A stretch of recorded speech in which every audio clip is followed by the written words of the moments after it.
Mélissa. On nous appelle agents généraux, mais je n'aime pas trop cette dénomination, je préfère assureur.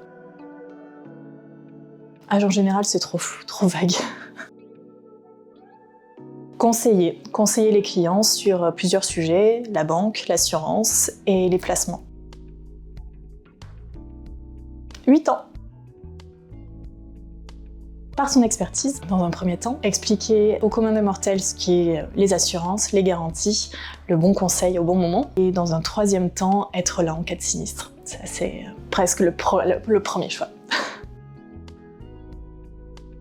Oui et non. Oui parce que c'est un appel, clairement. Mais non parce que derrière, si vous avez un prix bas, c'est qu'il y a forcément peu de garantie. Très simplement, en l'appelant et en lui posant des questions, sachant s'il connaît très bien ses produits et comment être là en cas de pépin. Et deuxièmement, vous pouvez aussi vérifier les avis clients. Alors, pour des biens à l'étranger, non, pas chaque ça. Par contre, pour des étrangers qui ont des biens en France, oui, bien évidemment. Depuis le début, le commencement, la base. Le côté pratique, facile, fonctionnel, c'est exactement comme ça qu'on travaille. Et bien évidemment la confiance, et qu'il y a un échange certain. Le fait de conseiller, d'avoir des clients différents, des besoins et des demandes différentes à chaque fois, c'est un métier qui évolue en permanence, avec des problématiques continuellement différentes.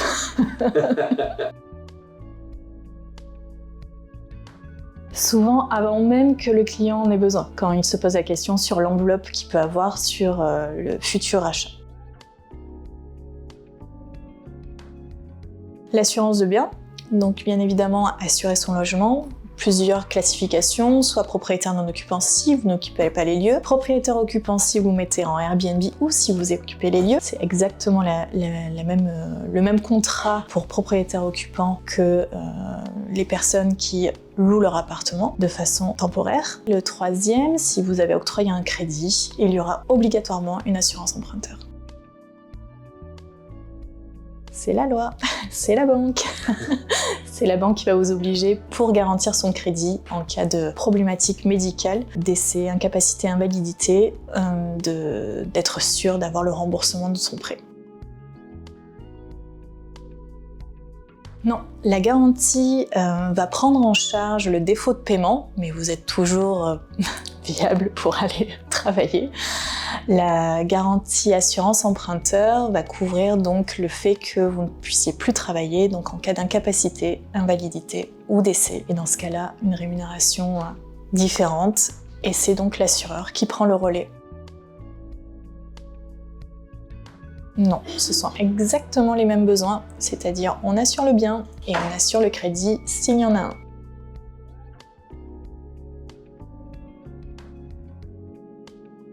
D'un point de vue assurance de biens, non, c'est exactement la même chose. Côté assurance emprunteur, on va déterminer l'assurance emprunteur en fonction d'une activité professionnelle. Ça peut avoir des conséquences financières, effectivement, en fonction de l'activité qu'on aura inscrite. Oui, nous proposons toutes les assurances aux expats et aux non-résidents, en propriétaire occupant, propriétaire non occupant. C'est exactement les mêmes garanties qu'on soit expatrié ou habitant en France. La France demande de s'assurer dès qu'on détient un bien immobilier. C'est une obligation légale. Oui, le reste, non. L'assurance emprunteur, c'est la banque qui vous le demande, mais rien n'est obligatoire. Les garanties obligatoires sont le décès et la perte totale irréversible d'autonomie. Et la banque, quand c'est une résidence principale, va vous demander de l'invalidité totale et de l'incapacité. La garantie auquel on ne pense pas et qui n'est pas soumise et qui est donc facultative, c'est l'invalidité partielle. Donc l'invalidité partielle, comme son nom l'indique, c'est une problématique médicale qui est irréversible, qui vous permet de faire certaines choses, mais qui vous empêche de travailler à 100%. On parle de taux d'invalidité.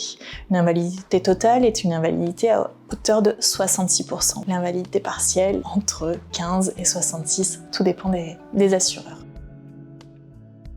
La première chose, c'est donc l'entrée en relation avec le prospect, bien écouter son besoin, lui faire une proposition. Un échange de documents sera certainement nécessaire et un accord du prospect pour valider son contrat. À la suite de cette validation, vous recevez votre contrat de façon électronique avec une attestation. C'est très simple.